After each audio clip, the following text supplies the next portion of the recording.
Alright, so for today's video, we are gonna react to this video that's called From Garage to Glory. It's about PoE's humble beginnings, I believe. I have not seen it yet, so I'm really kind of excited to see what this is all about. And yeah, I think we should just get into it. Leave a like, sub, comment, all that good jazz, and then yeah, man, let's get it. So basically, the player plays a character who's been exiled from their homeland. They've committed a crime, which varies depending on their character class, and have been exiled to the world of Ryklast, which is a very hostile, forbidding continent. Everything, ranging from the monsters to the environment to other players, are out to get them here, and they have to forge their way in this world. But we stress, it isn't about the players saving the world. In this case, they're trying to save themselves, and to gain tools that allow them to survive against the wilderness. Greetings gamers, I'm Gav. This is the story of Grinding Gear Games and the creation of their amazing title, Path of Exile. From Chris Wilson's garage to where they are today, GGG's consistent communication and openness with the community regarding their development set a new standard in the space. A connection between the player and the developer that's unfortunately been lost over time in many genres. It's kind of crazy to think about that they made this in a garage, because if you think about it, a lot of games nowadays, they get like funding, or they get like, you know, like Star Citizen has gotten crowdfunded for millions of dollars, and they still haven't put a game out. So it's kind of wild to me that a couple of guys in a garage made a fucking video game that beats out most of the market. It's just wild.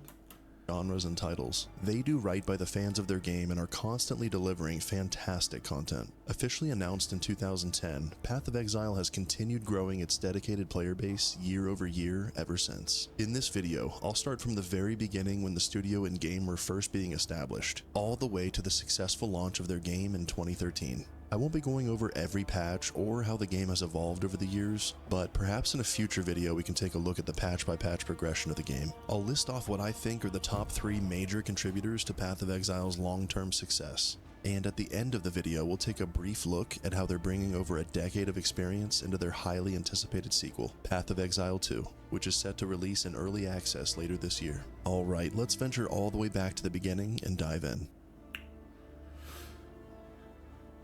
Just the graphics. At the age of 5 in the mid-1980s, a young Chris Wilson stared longingly at the new Amiga 500 computer system that his parents had brought home. He was still a bit young, and his parents were apprehensive about allowing Chris to use it just yet. Keeping the computer away from him, however, only sparked his curiosity further. By the age of 7, Chris had already started to program on that very same Amiga 500 system. His obsession had begun. Fast forward to Chris's teen years spent at Avondale College, a secondary school located in his hometown of Auckland, New Zealand. Let's get to the history of the company. Chris. Yes. Jonathan. How and when did you guys first meet? So, at high school, there was this computer in the library that had a copy of Quick Basic installed on it. And that was kind of because they didn't have it in the computer labs, of course, because why would you do that?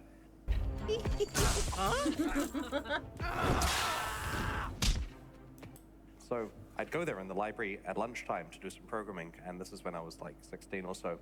And so one time there's this kid on the computer, and I'm like, hey, kind of, you know. So So I introduced myself and we were chatting. He was a few years younger than me, and so we started talking about coding, and kept in touch pretty well as I went to university. Then he went a few years later, and we were good friends, and eventually decided that once we get out of university, we're gonna go make a game. We weren't sure what it was yet. And I think we had a vague idea. we had ideas, but it was Inspiration for that game at all? Yeah, a little bit. well, we both played a lot of D2 together. So, you know, by the time Jonathan had finished university, we were pretty set on this idea. By the time Jonathan everyone was had completed D2. terrible at making action RPGs, and we could actually make a good one, which is hubris and crazy when you're just a couple of random guys in your very early 20s. I think you were like 20 years old Yeah. at the time. We hadn't had commercial game development experience. We were just hobbyists, like way less qualified than most of the people we hire now. Jonathan and Chris were fast friends with a shared dream of making a game together. This was much more preferable to them than making a career out of the mundane software industry at the time. Through their love of Diablo 2, Jonathan and Chris would find the next piece of their puzzle by pure happenstance. They found their art director, Eric Olofsson. Eric, how and when did you join this ragtag couple of guys? Well, so first of all, I actually met Chris in a Diablo 2 strategy forum, so that would be maybe around year 2000 or so. So that was back in the day. It was harder to find out the best builds and so on. You didn't have streamers and everything back then. But then a few years after that, I got a random message where Chris was saying that him and Jonathan were thinking about or wanted to make a Diablo-like game, and that sounded amazing, I thought. So. Now, for context, you were living in Sweden at the time, Oh, right? yeah, so I'm on the opposite side of the world. Yeah, literally about as far as you can go. I think we needed an artist, and we knew no one who's ever drawn anything in their lives. And Eric is an accomplished artist and has done a whole industrial design thing. He wrote a textbook that many universities use. He's up there. And so I said to him, where would we find a lead artist? And he looked at plane tickets. The Trinity was formed. Chris Wilson with his vision for the next great ARPG to fill the gap they saw in the market and scratch that eternal Diablo 2 itch. Jonathan Rogers, who knew from a very young age that he wanted nothing more than to make video games and was completely on board with the project. And last but not least, Eric Olofsson, the man behind the art and aesthetic of the game. Now what they needed was funding to make this vision a reality. Unfortunately, at the time in New Zealand, the games industry was still very underdeveloped, making investors and funding difficult to obtain. We're lucky to have rich friends, so they've been willing to invest some money in the project to see it to fruition. It's very difficult to get venture capitalists or angel investors interested, especially in Right, games. that's what I was There's a mixture thinking. of fear and misunderstanding in the industry. I was That's thinking what like if you don't have a big wow, if you don't have a big company behind you to publish your work, like Activision does Call of Duty and Diablo, and you know what I mean. When you're a three-man garage group, that is impressive as fuck that you made something that is a rival to one of the best games ever made. Co-founder came in. That rich friend was none other than Brian Weissman. Weissman lives in the United States, and he privately funded the project's early development as its executive producer, believing in the vision that Chris Wilson and the others had brought forth. Brian was a pro Magic the Gathering player from 1994 to 1999. For all you MTG fans out there, he invented the most well-known control deck in all of Magic history, simply known as the deck. Wow, there's some commercials. I met Brian in the early 2000s because we both played online role-playing games, and at the time we were playing a game called Diablo 2, a very formative game, and that resulted in a close friendship which has endured to this day. And one interesting thing kept reappearing in our conversations over and over again. Could we in fact make a game that would be a worthy sequel to Diablo 2? Crazy idea. Chris Wilson has an Crazy absolutely idea. insane magic. You would think that is a crazy idea. You would think the creators of the game had the same idea. They just didn't. What the fuck? Bro, Blizzard was like, nah, let's make World of Warcraft. Like, let's try and make a Diablo that's like World of Warcraft. Collection, and I'll have a video linked in the description for those interested. In the video, he shows off some of this collection of his, which contains some of the craziest Magic the Gathering misprints that I've ever seen.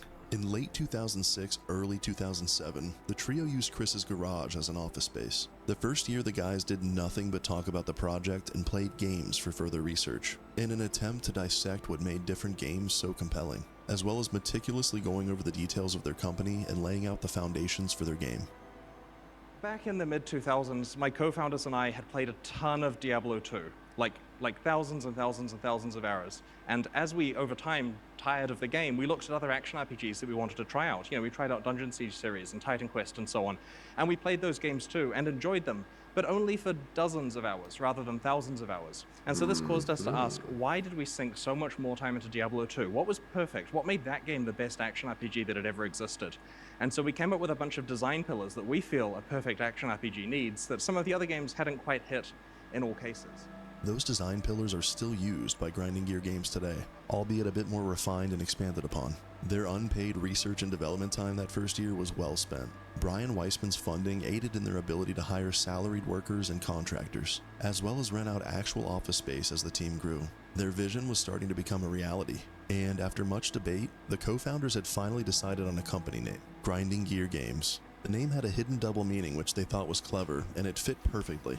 Grinding Gear Games stood for both the visual representation of the gears grinding together as shown in their logo, but the name also exhibits the core gameplay loop of Path of Exile, which has you grinding for the best gear you can acquire. I love play on words. That's beautiful. The small GGG team worked in secret for the next several years, not even publicizing the fact that they were making a game, not until what they had was ready to blow people's minds. In 2010, with Diablo 3 now announced and set to release in 2012, Chris and the team knew it was now or never to build hype for their game. The project was originally going to be called One With Nothing, a name which was scrapped in favor of the more epic title, Path of Exile. It was speculated that the name Path of Exile was inspired by this D2 expansion set, Lord of Destruction. And so, in September of 2010, they flew to the US to show the world what they had been working on. Beautiful how a little line in a fucking piece of paper will create something that's epic.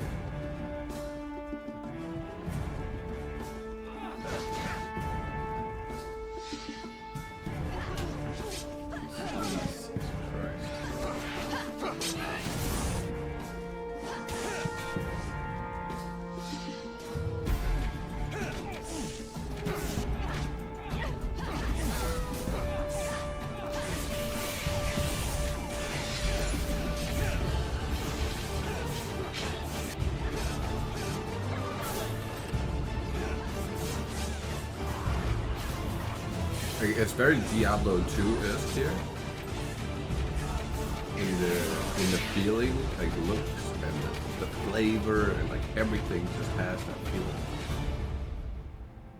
Grinding Gear Games and Path of Exile were completely unknown at the time, but the announcement of their game was a success. It was unique, and although not perfect, the game was well polished for its stage of development, and scratched that Diablo 2 itch for many players. Path of Exile received coverage in major publications at the time, including PC Gamer, Inc. Gamers, IGN, and more. Alpha and closed beta for the game ran from 2010 to 2013, and the team had scaled up from the original 3 all the way to 18 employees and contractors, looking to see the project through. The open beta was launched and the team was on top of the world. Things were going well for the indie developer. Very well. Achieving a peak of 70,000 concurrent users and nearly 2 million signups. Their initial growth was spectacular, but maintaining those players was the issue. As their small weekly patches shifted to large quarterly updates, they started to see a rise in returning and new players. These large content updates became known as challenge leagues, which would reset the economy and bring forth a ton of new content. Leagues and expansions allowed for both experimentation for future game mechanics, and also did its job in bringing players back fairly consistently every update.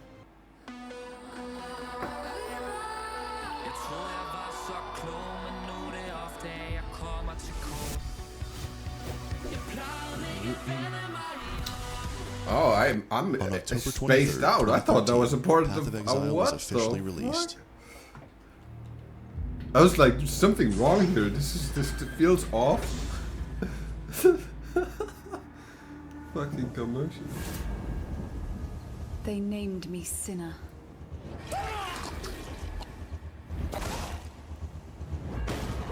They stripped me of my life. Man.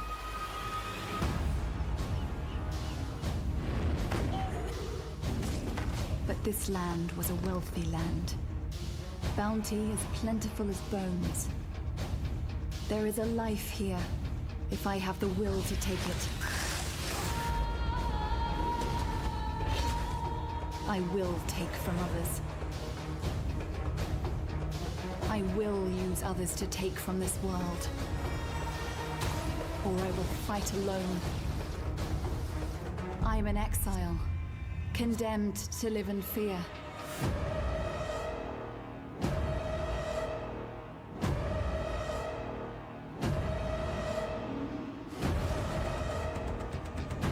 If I am to survive, I must do but one thing.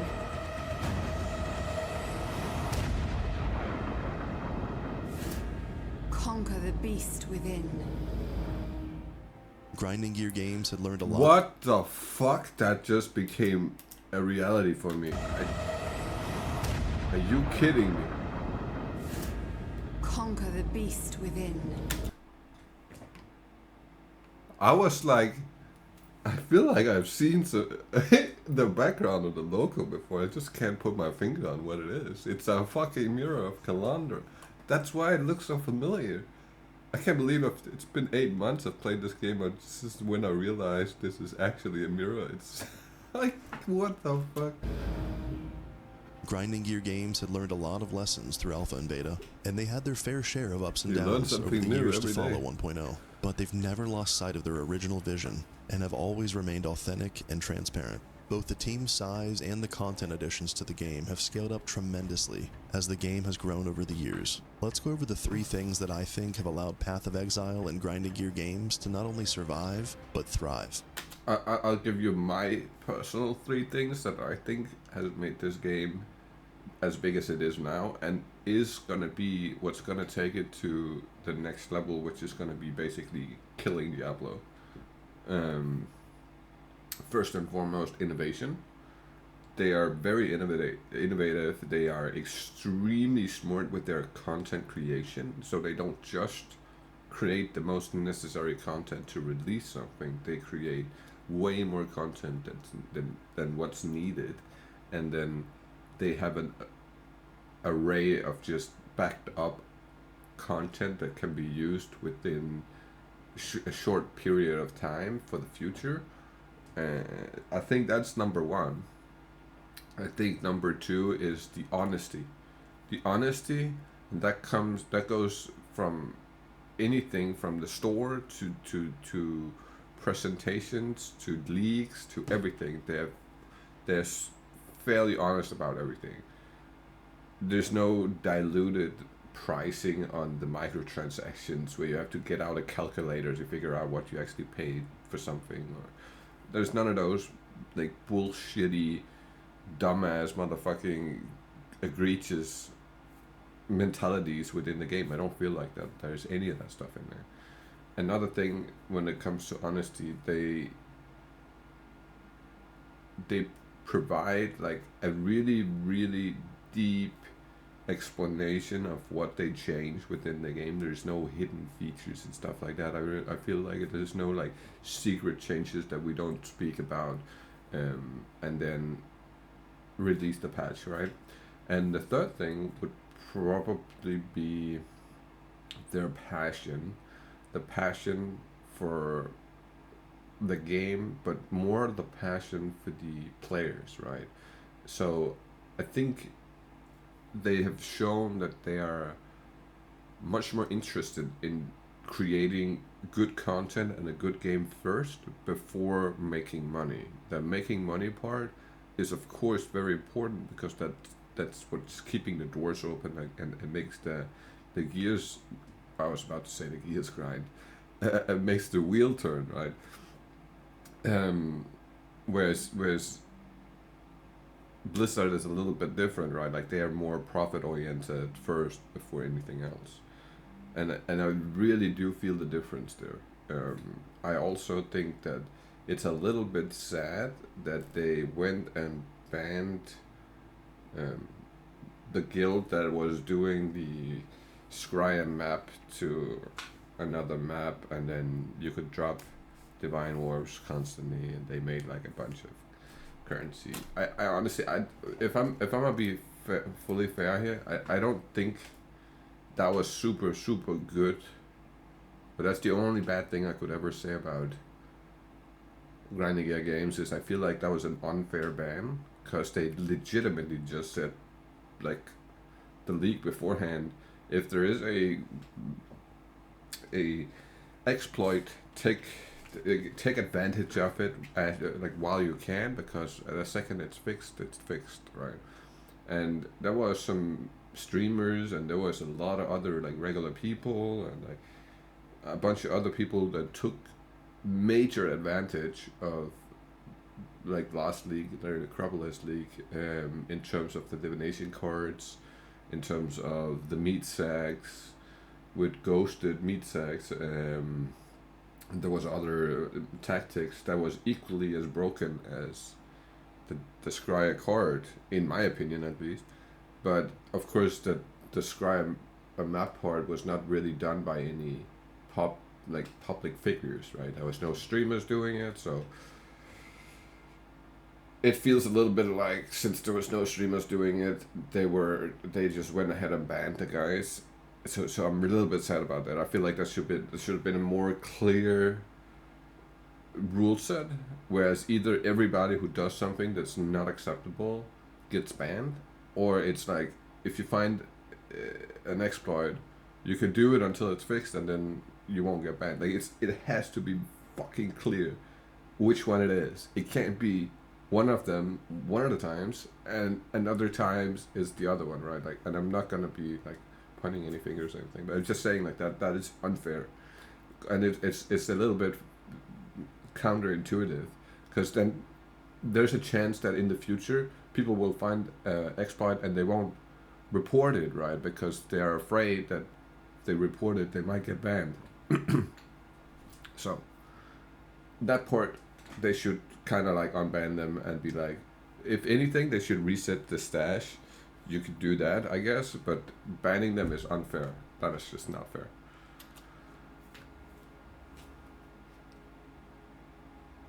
There are many more factors than the 3 that I'll be going over here, but I'm going to list off the top 3 things that I think have allowed the game to grow relatively consistently year over year. And I'm only saying that because of the extreme issues with Diablo 2, 3, and 4, right? The people that cheat in the Diablo series is ridiculous. Diablo 2, it's all the bots. There's bots everywhere. There's not a single server anywhere that doesn't have bots on it. Then you have, and that's like loot bots that grinds specific bosses and shit to get loot. It's leveling bots that's grinding the same area for levels over and over and stuff like that, right? So that's one thing. Then you have Diablo 3, which you can legitimately edit all your gear like we used to do with the hero editor back in the day in single player in Diablo 2, where you could have like the craziest fucking gear. That's what you can do with Diablo 3. So you have like rings with 1 billion damage on them and like stuff like that, right? Like stupid stuff, completely modded and hacked gear. And Diablo 4 is kind of the same issue, where you can like fuck with the currency and you can do a couple of different things. It's just not. It's super bad, because those people do not get banned. Like Diablo 3's leaderboards, top 1,000 is just 100% cheaters, all of them.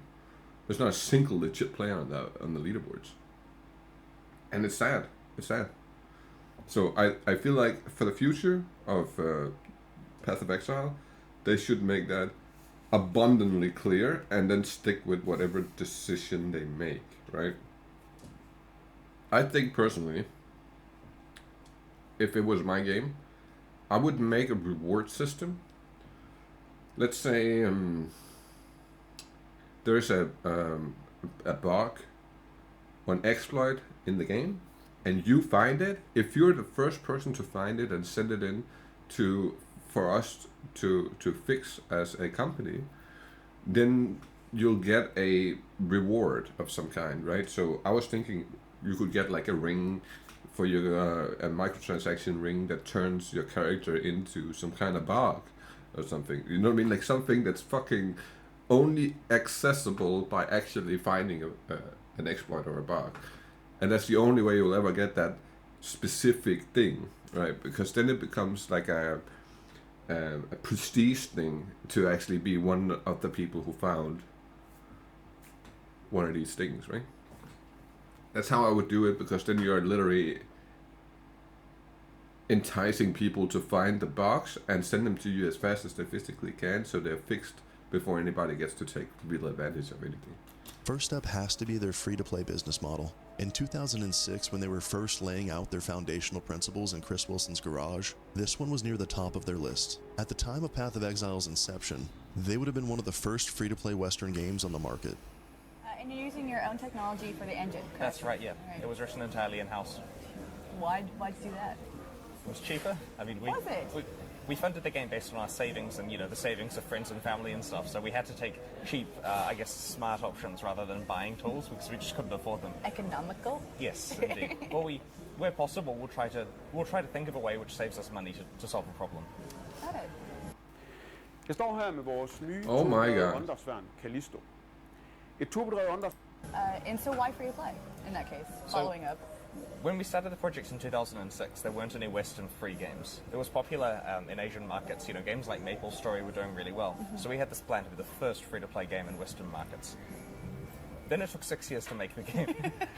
So we were not the first. And since then, the term free-to-play has become poisoned a bit by games that sell advantage and experience potions and a ton of convenience options, which are almost cheating, if you see what I mean. Yes. So we've been very clear that while our game is free, we don't sell advantage in that way. And so this is something our fans actually really appreciate. Ethical microtransactions. That's right, yes. They knew that their monetization model would prove effective, but they were completely unaware at just how effective. It all started out as a crowdfunding program. I'll on their tell you website. how As effective funding their grew thin fucking for their beta microtransaction development, they system looked to the is. success of... And I'll be honest, because I'm so much against any type of microtransactions, really. Like, I do not like that mentality behind that. However, let's go here. I can't help it. I want to buy this pack here because this is the coolest thing I've ever fucking seen in my entire life. Like, in terms of outfit, the hand that smashes the enemies, the map device. There's so many things in this one pack that is just ridiculous. So basically, you get this pack, you get this pack, and you get you get all those 3 packs together when you buy this pack. You're basically getting the other 2, right? But I bought this pack first, and then after that, so this is $60, right? And then this one is $100. After buying the $60 one, the $100 one automatically dropped to $40 because I already spent the $60, which is giving me this part of the package, right? So I just went and spent another $40 on this, and then I'm gonna spend another $60 on this. I'm not even joking. And this is how good the microtransaction system actually is, because a person who is so much against it, like I am, and I have literally not spent any money on any game except for Pokemon Go. It's the only other game I bought microtransactions for. Call of Duty, all my skins I've earned from just buying the big ultimate editions and then getting like 3,000 card points, and I've been doing that for years and years and years, and I never really spent them, so I just ended up having like thousands and thousands of card points that I hadn't spent. And then when the new games came out, Modern Warfare 2019, then I started spending some card points because there was some cool outfits, like they had like Rambo as a character at one point, and I'm like, love fucking Rambo, so I had to buy that, for instance. But this is so cool that I'm willing to spend the extra money on this game, even though it's a free game, because I feel like the value I have received from the game in terms of playtime and enjoyment and experience, it's worth the money, right? So technically, let me calculate real quick. 60 for the solar pack, 60 for that one, that's 120, plus 40, that's 160, and then plus another 60, that's $220. So $220 is officially the most expensive game I own, I think. Let me think.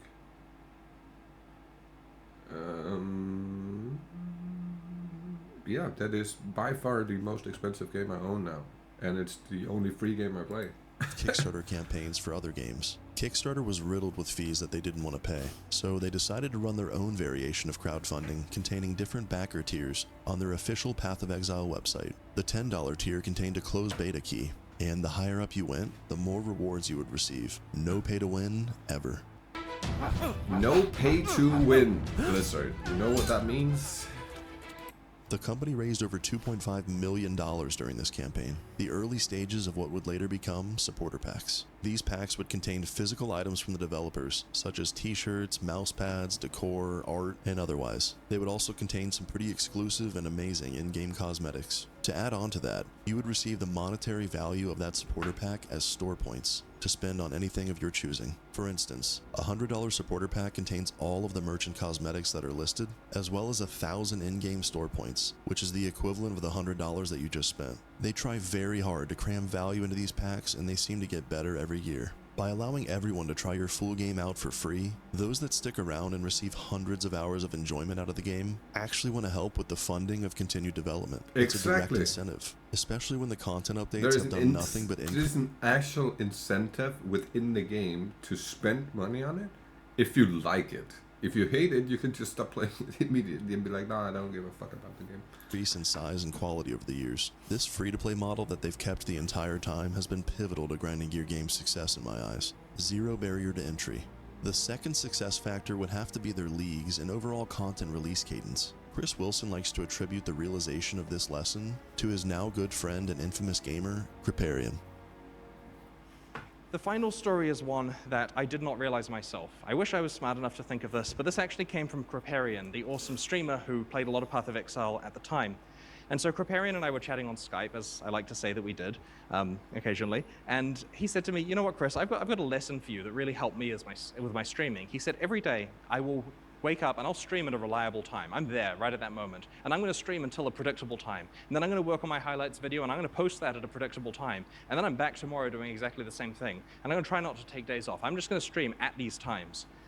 And the reason he explained was because that way when someone comes home from work and they're wanting to watch Kriparian, if that's the time of day that he's streaming, then they'll be able to watch him. And if they want to watch a video before they go to bed or whatever the timing is, it will be there. And the day that it's not there is the day they look on the internet and say, what will entertain me? What else is there in the world? And they'll find some other thing, maybe another streamer, maybe a TV show, and now that's the thing they're doing for entertainment. And he felt that his numbers dropped significantly if he deviated from his very rigid schedule. Now, you know, he's a powerhouse of streaming, right? He's amazing. And he recommended that we do a similar schedule with Path of Exile because he said, look at your graph of what you've actually done in 2014. I made this graph, not him, but it was all over the place, right? We've got medium leagues at 20 weeks, big ones at 16. They arbitrarily get small and close together. No Path of Exile player is going to think anything other than, is that game dying? Like, what's going on with them getting smaller and what's with the timing? No one can predict anything. And so he strongly suggested we have a rigid schedule because that way it's more convenient for him because then he knows when to stream it, but it's also convenient for everyone else. And so we tried this out. So this was our new schedule, the new era of leagues, as it's called. And so they're every 13 weeks. So this means exactly 4 of them fit into a year. That means that we know that they're going to be on the second weekend of the final month in each quarter or whatever we do. And this perfectly fits having one a few weeks before Christmas and a week before GDC and a week before E3. It just matches everything, and it's great.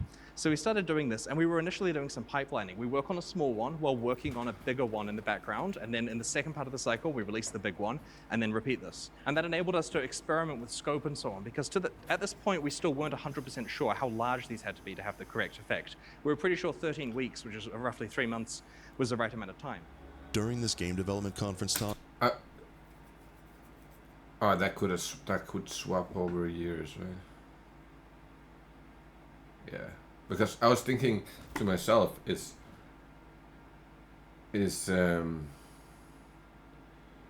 Necropolis was really a small update, and then Settlers is a big update. That's kind of insane to think about, because there was actually kind of a lot of content in Necropolis too. Chris continues to explain how players quitting your game is inevitable. Their goal was to ensure that with this new content release cycle and predictable schedule, that the players that did stop playing for whatever the reason may be, would have a plan to return for the following league, and that they would know reliably when the following league would be released. This content cycle has been working out very well for both GGG and the players ever since. And so, when you look at it in the context of all of the Path of Exile history, you can see that we were clearly declining. There's no argument about that for the first few years, and then really clearly climbing. Okay, finally, there we go.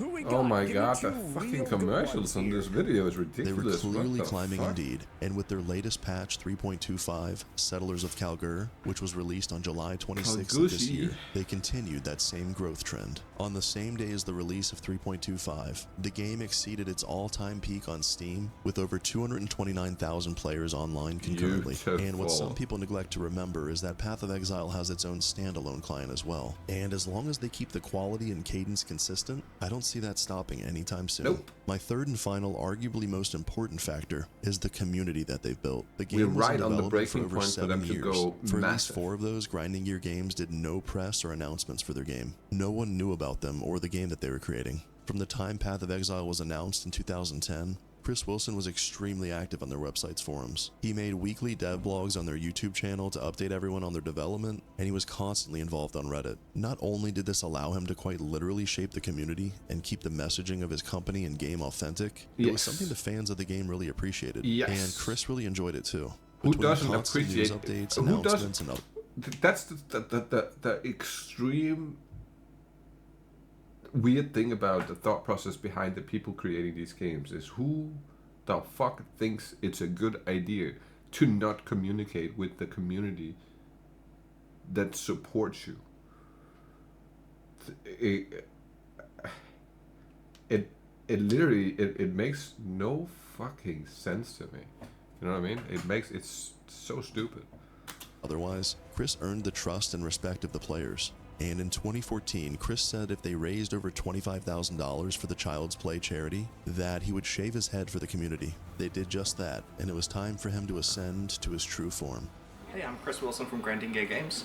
Over the last couple of weeks, we raised over $25,000 for the Child's Play charity, and I promised I'd shave my head if we reached 25k, so let's go find a hairdresser, I guess.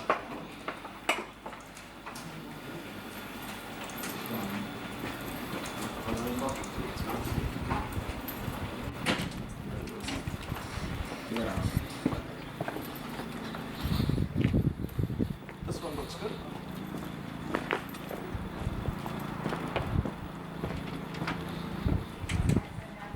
Hello? Yep.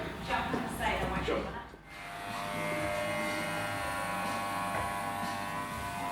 Yep.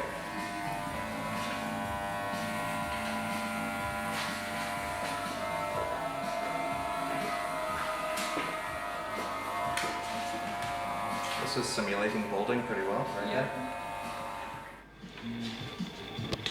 Looks good. I like it. It does look good. Well done. Good on you. Thank you very much. Alright, want to paste the music back at the office? Yeah. I think. Okay. You got to film that part too. Yeah, I'll get the reaction. See you guys. Alright, we have to get some reactions now.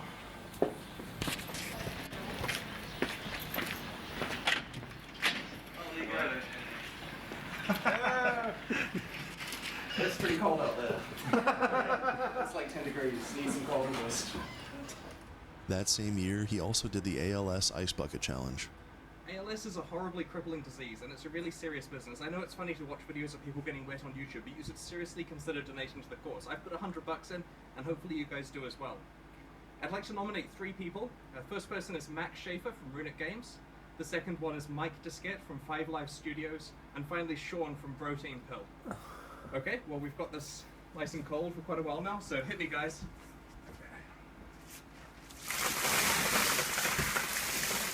I need more cold resist. I need more cold resist. What the fuck, brother? The You game need was some really of the max solidifying cold itself to the resist market, fucking and the jewels team in was your earning life. respect and admiration across the board. Chris and the team at Grinding Gear Games have not only built a fantastic game, they've handcrafted and curated an amazing community of fans. Fans that will follow them and support them until the end. There are a million more factors I could mention, such as their highly unique and versatile skill system, their passive tree, whether that terrifies or delights you, maps, items, and all of their meta systems. And way more that I could list off and talk about, but I wanted to keep the length of this video relatively reasonable. I'd love to hear about what your favorite thing about Path of Exile is, and what keeps you coming back every league. If you'd be so kind to let me know down in the comments. Now let's wrap up this video and take a look at how Grinding Gear Games plan to carry forward this recipe for success. and Path of Exile 2. Originally announced at ExileCon in 2019, Path of Exile 2 was meant to be a major content update to the original game. Wait.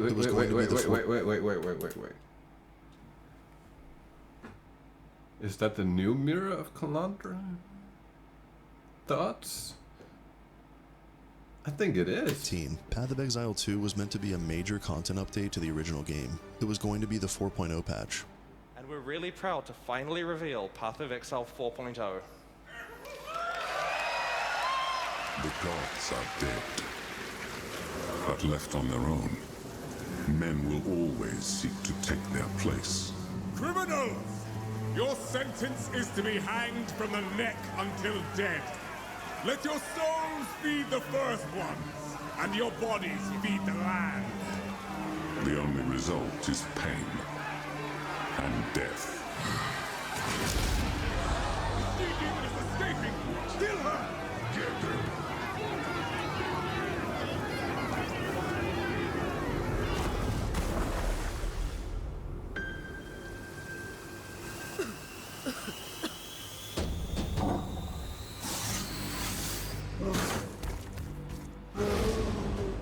This vision has changed a bit since then. Here's a portion of the keynote from ExileCon 2023.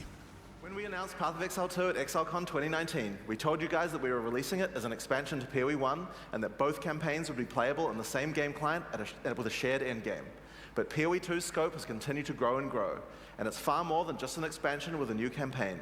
It has entirely new monsters, skills, mechanics, classes, everything you'd expect from the next generation of action RPGs. Not to mention revamps of most of the PoE 1 League content. This thing is just freaking huge. There was a point when we realized that our plan to replace PoE 1 with PoE 2 would essentially be getting rid of a game that people love for no real reason. Exactly. So don't fucking do that. Do never do that. That's the biggest win or W the Blizzard ever did, was not closing down those Diablo 2 servers and remastering Diablo 2. That is the biggest W in terms of Blizzard and Diablo games of all time. That is the smartest part that they ever did, was not close that shit down. Closing down PoE 1 to then add PoE 2 would be the biggest L ever. Honestly, that it's just my opinion. That would be a massive L. we made a decision. Path of Exile 1 and 2 will be separate with their own mechanics, balance, endgames, and leagues. Beautiful. So smart. But it's still a shared platform. Your microtransactions are available across both games. Everything you have ever purchased or will ever purchase in the future will be usable in both games unless it's hyper-specific to the content of one of them. You can't transform into a bear in PoE 1, so a reskin of your bear form isn't going to work. But you absolutely can equip the awesome armor set that you got and use all your stash tabs. The separation wasn't well received initially after the announcement, but it truly was the right path forward. It removed any shackles that the original game would have placed on the design of Path of Exile 2. Exactly. And both games will... Bro, you are so right. Because you're confined. Like, you're confining yourself. If you're kind of like forcing yourself to replace something, right? Like, you want to appease or please the players that's already massive fans of the first part of the creation that you made.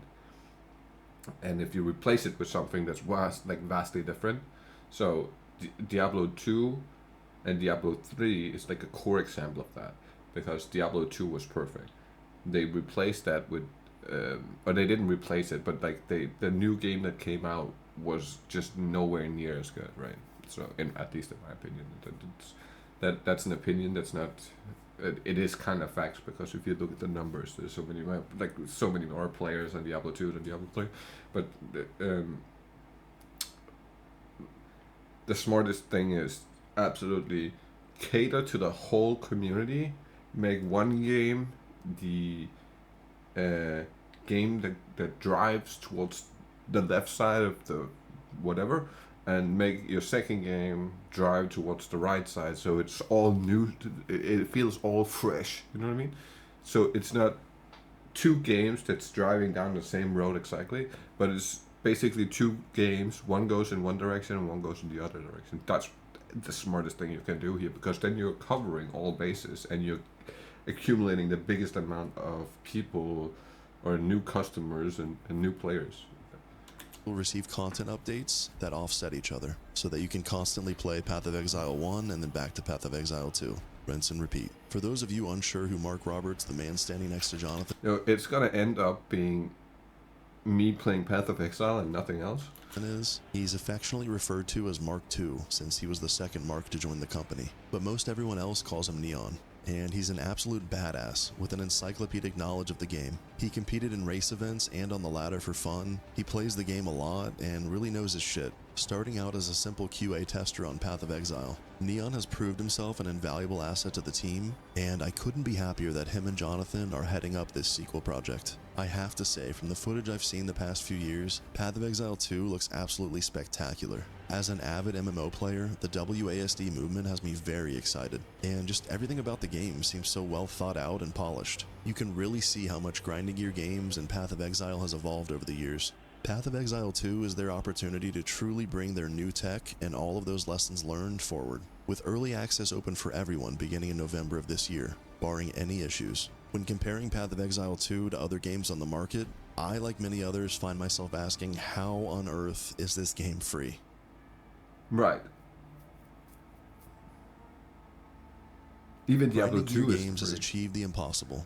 Their continued growth can be attributed to a lot of strategy and luck, but the Diablo 2 isn't free, and it's 20 years down the line. amount of hard work and passion Blizzard hasn't made quite enough money been poured into this company and game cannot be understated. I personally began playing in Breach League myself and have returned off and on ever since. I absolutely can't wait for Path of Exile 2, and I'll definitely be covering it and maybe even the lore on this channel come November. Thank you so much for watching. I hope you all enjoyed. As always, for those that made it this far into the video, I have a question for you, and I'll respond to everyone that takes the time to comment their thoughts. What feature in Path of Exile 2 has you most excited? For me, it has to be the silky smooth WASD movement that I mentioned earlier. Putting that in an already epic ARPG, I absolutely can't wait. Like the video if you liked it. For me, it's gotta be the monsters and the bosses and like everything. But yeah, man, Gavin? I'm not sure if that I'm slowing that. What a fucking great video, my guy. That was a fucking brilliant video. Holy shit. I'd leave a like and a sub for this guy, bro. That is amazing. I don't know, this is the first time I've ever watched a video from him, but fuck me, that was a good video. Holy shit. Yeah, man, holy fuck, man. I hope you guys enjoyed it as much as I did, because that was crazy. What a good video. Wow. Catch y'all in the next one.